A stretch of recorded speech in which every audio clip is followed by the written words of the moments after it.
हाँ जी, सत श्री अकाल जी सबको। मैं हूँ हरजिंदर सिंह, स्वागत करता हूँ आपके अपने चैनल बाउंडलेस सिंह पर। सो आज का हमारा टॉपिक है, क्या है? आज का हमारा टॉपिक है कि जो भी वर्कर्स रोमेनिया में आते हैं या आने वाले हैं, उनको वर्क कंडीशंस के बारे में समझाना और कौन कौन से वर्क की डिमांड है, ताकि वो प्रॉपरली अपने पेपर्स वगैरह, अपनी प्रैक्टिस वगैरह पूरी तरह से कर सकें उस काम के रिगार्डिंग, और अच्छी जॉब और अच्छी एम्प्लॉयमेंट पा सकें रोमेनिया में आने के बाद। So first of all, Romania में कौन कौन सी जॉब की सबसे ज़्यादा डिमांड है? सो पहले तो रोमेनिया में जो डिमांड है जॉब की सबसे ज़्यादा है कारपेंटर और स्टील फिक्सर की। कारपेंटर वो नहीं है जो अपने लकड़ी के कारपेंटर होते हैं ना, जो मतलब कि फर्नीचर वगैरह तैयार करते हैं, ऐसे कारपेंटर की ज़रूरत नहीं है।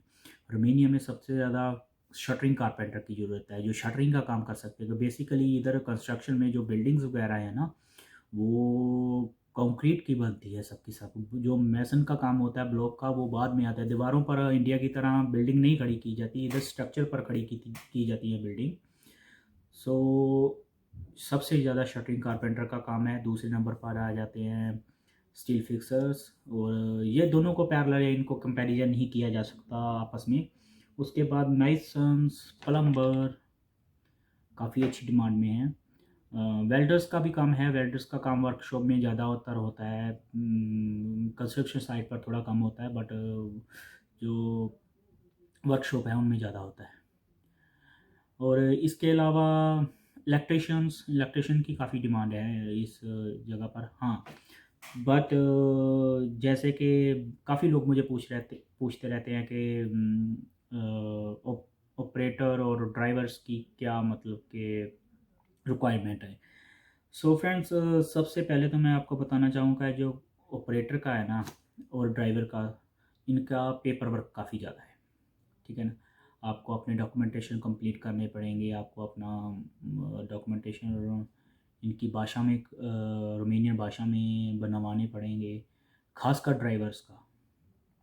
तो ये काफ़ी ज़्यादा प्रोसीजर है कि ड्राइवर पर एक लंबी वीडियो बनती है, वो मैं कभी और टाइम पर बनाऊंगा। वो मैं आपको पूरा डिटेल में समझा दूंगा कि ड्राइवर की क्या क्या डिमांड्स है, अगर और क्या क्या रिक्वायरमेंट्स है। वो अगर रिक्वायरमेंट्स आप पूरी कर सकते हो तो नो डाउट आप ड्राइवर जॉब में भी आ सकते हो। मैं हैवी ड्राइवर की बात कर रहा हूँ, कार और नॉर्मल ड्राइवर की बात नहीं कर रहा हूँ, जो प्रोफेशनली ड्राइविंग करना चाहते हैं, ट्रक्स वगैरह, ट्रेलर वगैरह।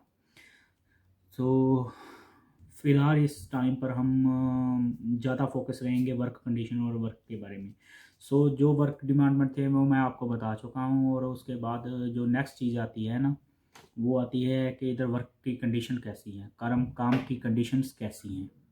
अगर काम की कंडीशन की बात करें तो इधर कंडीशन दोनों ही टाइम में चेंज होती हैं, समर में और विंटर में।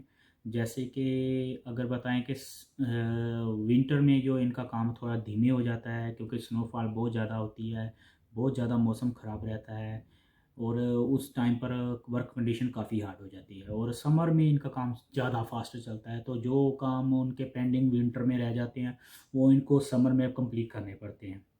ऑफ कोर्स कि आपको समर में थोड़ा हार्ड वर्क ज़्यादा करना पड़ता है। तो स्पेशली मैं बता दूं कि जो भी पर्सन इधर आ रहे हैं, उनके लिए सबसे बेटर रहेगा कि जो अपनी ट्रेड में आ रहे हैं ना, वो उस ट्रेड की पूरी क्वालिफ़िकेशन, पूरी नॉलेज लेकर फिर आएँ।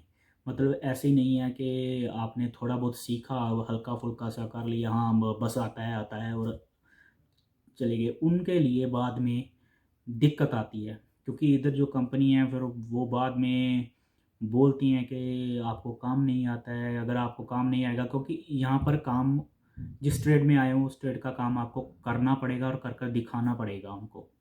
सो जब भी आप इंडिया से या किसी भी कंट्री से इधर आ रहे हैं, चाहे वो कंस्ट्रक्शन साइड में आ रहे हैं या नॉन कंस्ट्रक्शन साइड में आ रहे हैं, तो जिस भी ट्रेड में आ रहे हैं, जिस काम में आ रहे हैं, तो मैं आपको रिकमेंड करूँगा कि उस ट्रेड की पूरी इन्फॉर्मेशन लेकर, पूरी जानकारी लेकर, पूरा काम सीख कर फिर आएँ। ऐसे आने का कोई फ़ायदा नहीं होगा।